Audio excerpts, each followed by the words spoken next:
Hey guys, welcome back to today's video. And today's video, it's going to be a brand new political discussion-based video. In this new discussion-based video, this is going to be talking about comparing and contrasting both capitalism and socialism.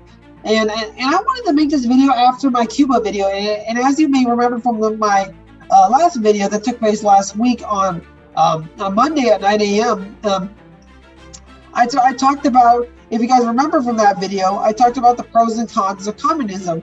And I wanted the main reason why I talked about the pros and cons of communism is that the main reason I wanted to shed a new light and actually open up the American public of saying that communism, socialism, they're not all bad. They're not all bad. They all have their strengths and weaknesses, like capitalism, like our political institutions, like our political systems.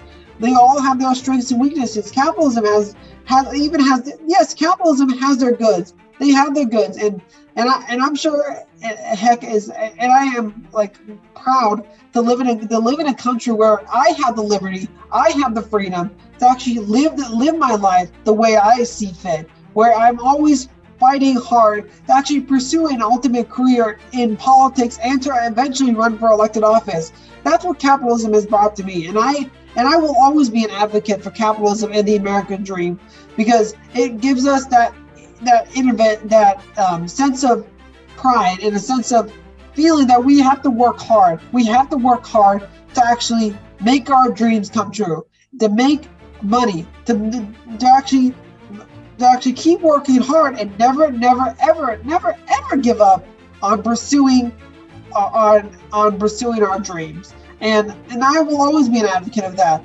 And I will also and I still have to admit, and I will agree with Democrats and the AOC and Bernie Sanders on this, is that capitalism is not all perfect. It's not all perfect. Nothing is perfect. We're all imperfect people. We all have imperfect systems. We all have imperfect policies and laws, because we're not perfect. We're not computers. We're not robots. We're completely imperfect, but we're always striving to be even more perfect people in our economy. We're always striving to be more perfect people, and how we do that is by all of us collaborating together and emphasizing what we all have in common and sharing all of our ideas, because we all have good ideas that will truly make our country a better place for all Americans, where we all have the liberty and the dream to pursue a life that we want to live. And currently, right now, and what we've been seeing, like there has been a growing support towards socialism, and that's one of the reasons why I wanted to make this video, saying that maybe some of socialism is not all bad, or it's not completely bad as the right is making it out to be. But the right also has a point. We do stand for free market capitalism, because we do stand for personal liberty, personal choice, and personal responsibility in getting the government lifting up, repealing unnecessary regulation, and giving power back to you, back to the American people. And that's what Republicans are arguing. They don't want us to be a socialist country, simply because because they're advocates for capitalism. They want to actually advocate for personal liberty, personal choice, and personal responsibility. And they just completely disagree with many of Bernie Sanders and AOC's policies, like universal health care and free college to pay tuitions, simply because they don't want too much government run programs that pays for a lot of services that Americans have a hard time paying on. But again, the Republicans are saying that should be up to the person, and give them more choices on where to go to school, on where to on how they should spend their money. The government should not be paid for them. If they want to actually go to school, they're gonna have to work hard for it. They're gonna have to earn money. They're gonna have to find a job with good benefits. They're gonna have to save money to actually keep working hard to actually achieving personal achievements. But they're not all. But socialism is not all bad.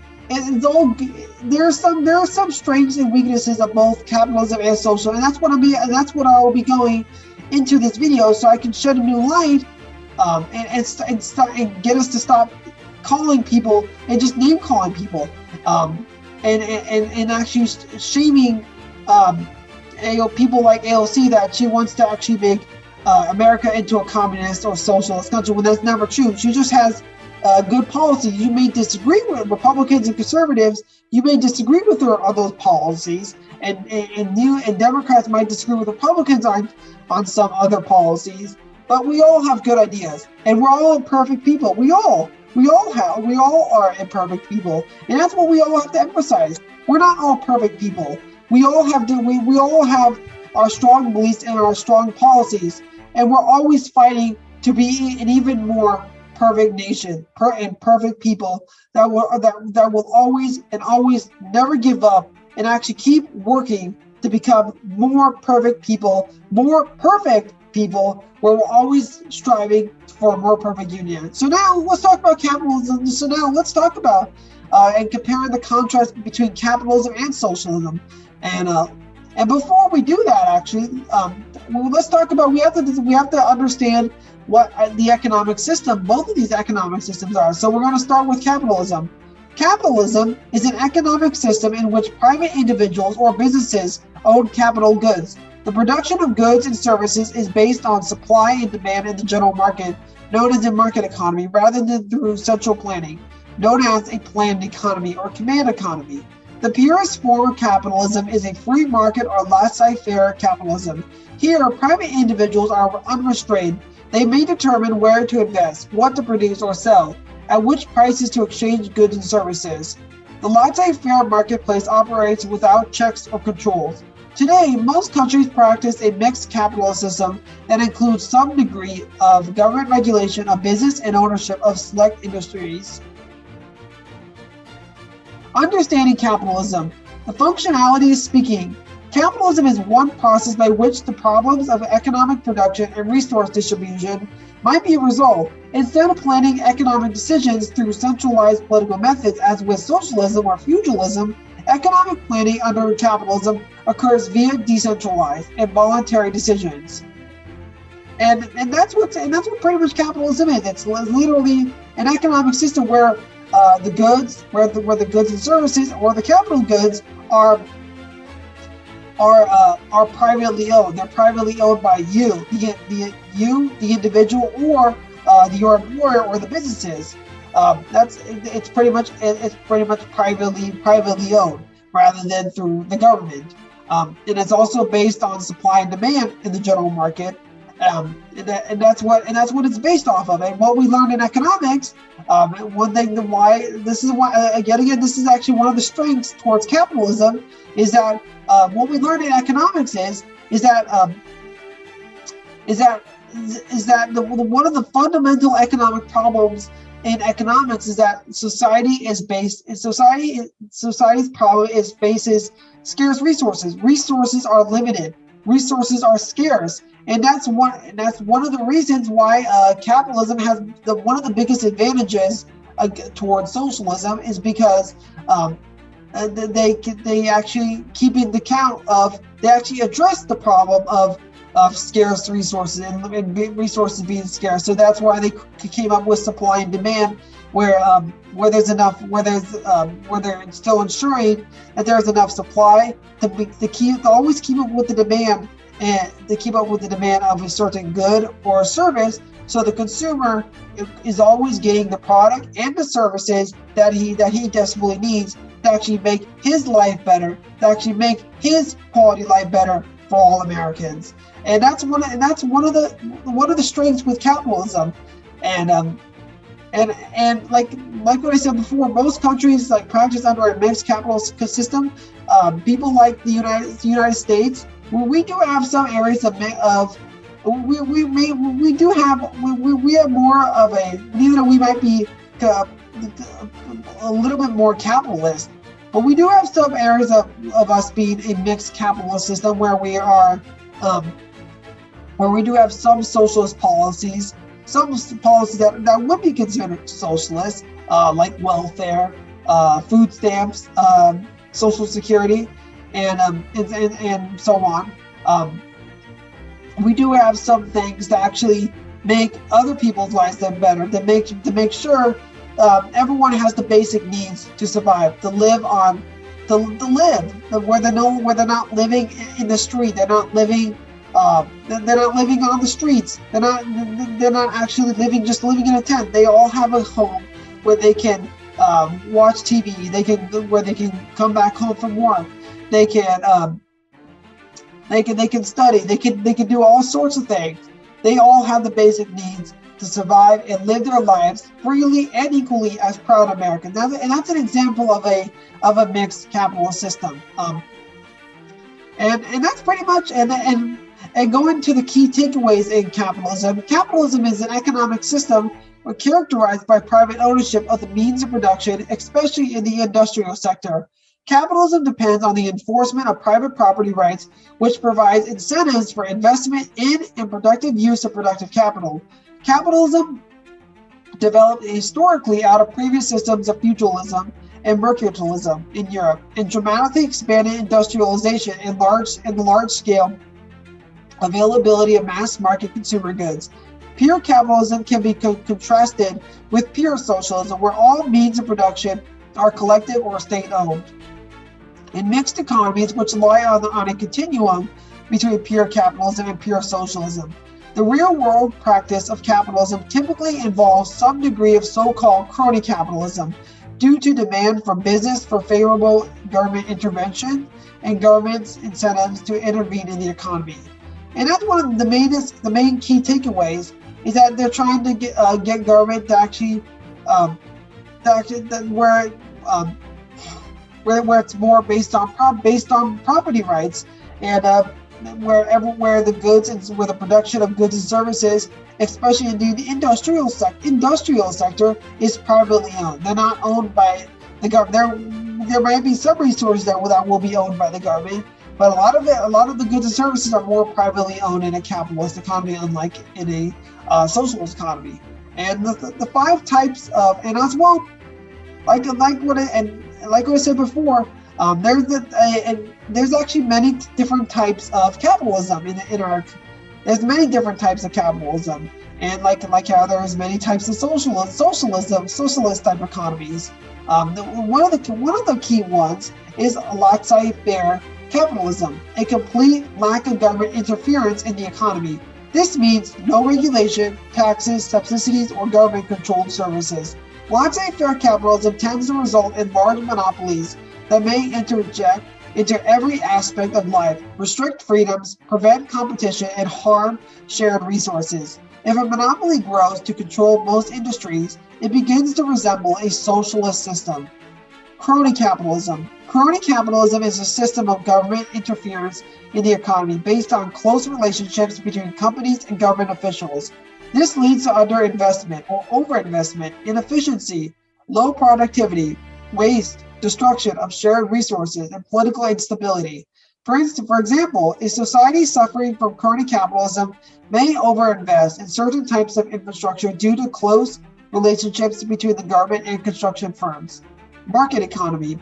A market economy is a system of government regulation and oversight that helps to ensure that free market remains efficient. This can be done in a transparent way, such that everyone follows the same rules. Common areas of regulation includes competition, consumer protection, environmental standard, and labor regulations. A market economy prevents monopolies by prohibiting anti-competitive practices. The government may also improve the overall value created by an economy by ensuring products are safe and commercial transactions are fair. In addition, environmental standards and labor regulations may raise the quality of life of a nation. Welfare capitalism. Welfare capitalism is a market economy that seeks to use taxation to provide basic quality of life for residents of a nation. For example, services such as healthcare and education may be provided for free for all using tax revenues. This can reduce incentives for individuals to work hard, innovate, and produce value if tax rates are too high. However, welfare capitalism can create high quality of life as it educates everyone and makes a society a more pleasant and stable place. Ideally, a society manages to provide many high-value services to residents without overly burdensome taxes. This may be possible in highly productive advanced economies if the states use its revenues efficiently. And as well, in mixed and there's another type of capitalism, and that is called a mixed economy. A mixed economy is some mix of capitalism and socialism, whereby free markets may coexist with state interventions in the economy. In some cases, a mixed economy resembles a command economy, where every industry is planned to some degree by the government. The state may own industries, they may be privately owned, or some mix of the two. The term mixed economy implies that the profit motive remains intact, whereby individuals can start companies in at least some industries and accumulate wealth. And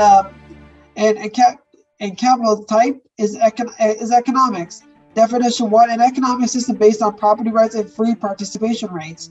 And it's like, again, it's very related to economics. And it's really based more on the principle of property rights and free participation in the market, and where the government actually plays a limited role in the economy, where it's actually the power is in the people's hand, the power is in the businesses and corporations' hand of how they get to actually produce goods and services. They're the ones making the key economic decisions of what to produce, how to produce, and for whom to produce the product for, so they can make profit. It's a profit-driven economy where they're always the ones actually producing these goods and services instead of government. But there are some types of capitalist economies, like a mixed economy, where it does embrace where it does have some centrally planned economy, where the government does sometimes makes economic decisions on what to produce sometimes. And that's what's pretty much in a mixed economy. So now, since you know the 5 types of capitalism in our economy, let's go into actually socialism. And socialism is a complete opposite. It's a complete opposite of capitalism. It is an economic system where citizens share ownership of the various factors of production. The ownership is acquired through a democratically elected government, a cooperative or public corporation in which everyone owns shares. There are many forms of socialism, but this shared ownership is at the heart of all of them. And that's pretty much true. It's public, where the public and the citizens of a nation publicly own the various factors of production. They all share the ownership without it. They all share the ownership of all the factors of production, of all the goods and services being produced. They have, the public and the citizens have a say in what can be produced in the economy, and they do it through democratically elected government, be more cooperative, or a public corporation in which everyone owns the shares of resources. And it's the complete opposite of capitalism, where it's privately owned, and it's privately owned, or by the individual or by the business, as in a capitalist economy. And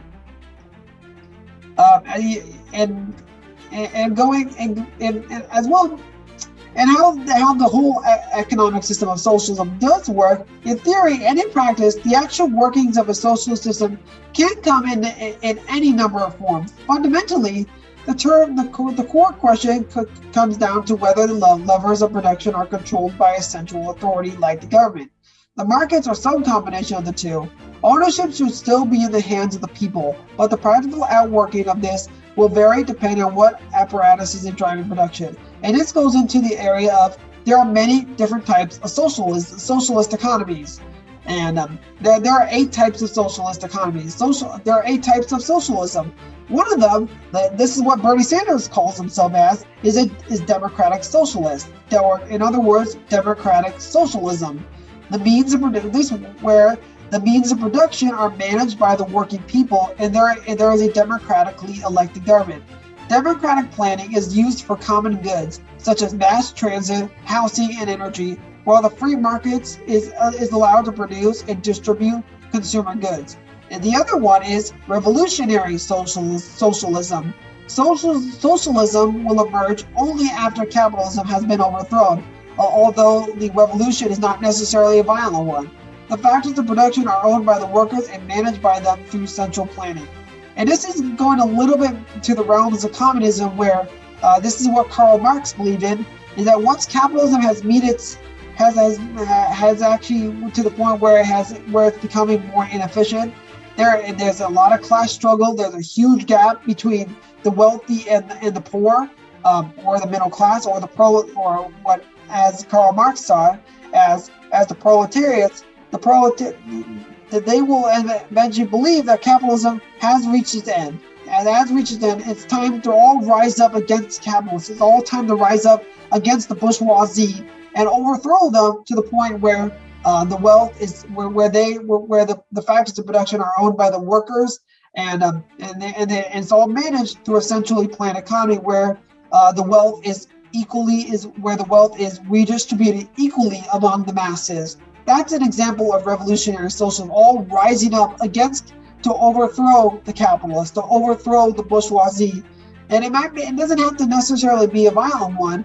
It can be through a peaceful revolution to actually transform the economy into a more centrally planned economy.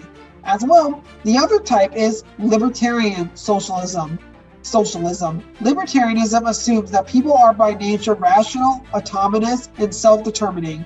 Once the structures of capitalism have been removed, people will naturally seek a socialist society that takes care of all, free of economic, political, or social hierarchies.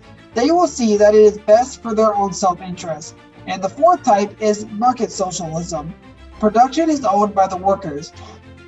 They decide how to distribute among themselves. They could sell excess production on the free market. Alternatively, it could be turned over to society, which might distribute it according to the free market. And green socialism, this type of socialist economy, highly values the maintenance of natural resources. It also emphasizes public transit, locally sourced food, and public ownership of large corporations. Production focuses on making sure everyone has enough of the basics instead of consumer products one doesn't really need. This kind of economy guarantees a livable wage for everyone. As well, the Christian socialism, Christians' teachings of brotherhood are seen as in harmony with the values expressed by socialism. And the seventh one is utopian socialism. This was more of a vision of equality than a concrete plan. The idea arose before massive industrialization and would have been achieved peacefully through a series of experimental societies. And the other type is Fabian socialism. I could be pronouncing it wrong. This type of socialism was extolled by a British organization called the Fabian Society in the late 1800s. It advocated a gradual change to socialism through laws, elections, and other peaceful means. And currently, that's what pretty much sums up socialist countries. And like what it says here, throughout the entire world, there are no countries that are 100% socialist. There's actually 5 Nordic countries like Norway, Finland, Sweden, Denmark, and Iceland that have strongly socialist systems, in which the entire public actually spends a large portion on education, housing, and public welfare. Many of its workers are unionized, granting them greater power. But these countries are democracies, and they allow the general population input into decision making on how we actually allocate our resources wisely to actually satisfy a want. And what they're saying is, and what they say, thanks to some of these socialist systems, a lot of the inhabitants in Norway and in Sweden are among the happiest places in the world, regularly placing among the top 10 on the list of the world's happiest people. And that's one of the strengths. So that's one of the biggest strengths with socialism, because and that's what pretty much socialism is. It's essentially public ownership. The public gets a lot of the say in decision making and how we allocate the factors of production and how what gets produced, and they do that through a democratically elected government, a cooperative or public cooperation in which everyone owns shares. Everyone has a say in how we allocate our resources wisely to actually satisfy a want and need. And now let's actually go into the comparisons of socialism and capitalism and what is the main difference of each. And some of the key takeaways with socialism and capitalism is that we already know that they are both two main economic systems used in developing countries, nations today, where Finland and Norway, they use more of a socialist type economy.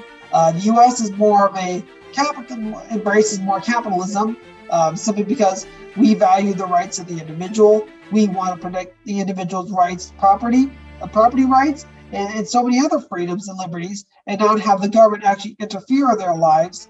That was the whole main purpose of the American Revolution. Natural rights for natural rights. People have the liberty and the freedom to pursue a life that they want to live, where no government official, no government bureaucrat can say that their ambitions or dreams have limits. Some of the key takeaways between socialism versus capitalism. Socialism is an economic and political system under which the means of production are publicly owned. Production and consumer prices are controlled by the government to best meet the needs of the people. Capitalism is an economic system under which the means of production are privately owned. Production and consumer prices are based on a free market system of supply and demand. Socialism is most often criticized for its provisions of social service programs requiring high taxes that may decelerate economic growth. Capitalism is most often criticized for its tendency to allow income inequality and stratification of socioeconomic classes. And that's one of the biggest points why there's been a growing surge of more Americans supporting socialism, supporting more of a socialist economy, where the public gets somewhat of a say, where the public has say in actually on how resources are allocated, on how we actually use those limited resources wisely to actually make all people's lives better, where everybody has the liberty and the freedom to pursue a life that they want to live. So some of the differences with capitalism and socialism is that the ownership of assets in a capitalist economy, means of production owned by private individuals. Socialism is the means of production owned by government or cooperatives. Income equality. Income in a capitalist economy is determined by free market forces. In a socialist economy, income equally distributed according to need. Capitalism, prices are determined by supply and demand, and in a socialist economy, the prices are set by the government. Efficiency and innovation in a capitalist economy. Free market competition encourages efficiency and innovation. In a socialist economy, government-owned businesses have less incentives for efficiency and innovation. And in healthcare is provided by the private sector. And in the socialist economy, healthcare is provided free or subsidized by the government. And that's one of the major one of the key differences. In the U.S., we don't have free healthcare. There may be Medicare, Medicaid, but that's really the only government-paid healthcare system. Like even the VA also has their own free healthcare, but we Americans have more of a direct fee system where we pay directly for our healthcare system, and we have health insurance through our employers and in other areas, because we get benefits from healthcare benefits from our jobs, or we just pay it completely out of our pockets.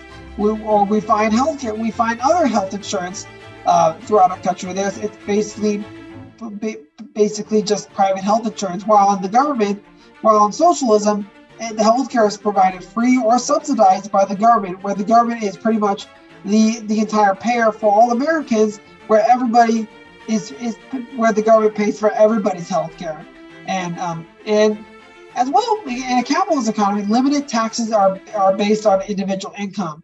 In a socialist economy, high taxes are completely necessary to pay for public services. And this is one of the biggest strengths and weaknesses with with socialism, is that in a socialist economy like in Norway and Finland, yes, they have all these free benefits. A lot of these government paid policies like free healthcare, free education, but the main downside is they have to pay way more, like way more in taxes. But in a capitalist economy, since it's mainly based on supply and demand, where healthcare is provided by the private sector, Americans pay less in taxes because of how capitalistic we are, and that's one of the downsides with a socialist economy. But there are still pros and cons of capitalism and socialism, simply because like in a capitalist economy, let me see if I can find it. Of course, it should be somewhere. And like one of the biggest reasons why capitalism gets a lot of flack is in the form of equity and efficiency in employment. In a capitalist economy, is unconcerned about equitable arrangements. The argument is that inequality is the driving force that encourages innovation, which then pushes economic development. The primary concern of a socialist model is the redistribution of wealth and resources from the rich and the poor, out of fairness and to ensure equality in opportunity and equality of income. And this is pretty much true. Like one thing I've learned is that we're all different people. We're all different citizens, where we're all making decisions about our own lives. Where we always have different visions and different ideas on what we want to do with our own lives, what career we want to pursue. If it is going more into politics, if it is working at a private sector job, where you're delivering excellent customer service, or being a savvy investor and investing in stock and actually becoming a multimillionaire in a couple of days. That's one of the biggest ideas of why inequality is not all bad, because it encourages innovation, but it encourages innovation and new ideas, because with less government regulation and less taxes for people can use that money to actually come up with new ideas, new innovation, new ideas, and new ideas and new goods and services that can make everybody's lives better, that can trickle down to everyone else, where we're all enjoying new products that makes everybody's lives better. But the people in the socialist model, like people like Bernie Sanders and AOC, is that they're arguing one of the primary concerns to this equity problem and inequality is the redistribution of wealth and resources, which is true to some extent, simply because we do have there has been a growing gap between the wealthy and the poor in this country, and inequality is not what this country is supposed to be about. Everybody has the right to life and liberty that's spelled out in the Declaration of Independence, where everybody has a right to actually live their dreams and not actually get silenced or